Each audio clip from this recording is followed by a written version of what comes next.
बाबु के खान लाएको हजुरले खाजा कहाँ छ देखाइस त मामुलाई ममा ममा खाइसक्नुहुन्छ यति ममा हो ममा मन्त्री हो तिमी कति दिन बिरान खान्छौ कि दिनै खान्छौ ममा अलिअलि खान्छौ हामीलाई दिन्छौ कि दिन्नौ आज ममा दिन्नौ आफै खान्छौ अनि यो ममा ककलाई तिमीलाई मात्रै हो कि तिम्रो बाबालाई नि हो कसलाई हो रे छोरा ए बाबालाई नि हो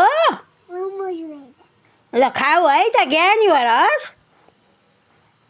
मिठो छ ममा मिठो छ भन्नु न त नि मिठो मम्मीले बनाइदिएको ममा मिठो हुन्छ कि किनेर ल्याएको दुईटै गुड ल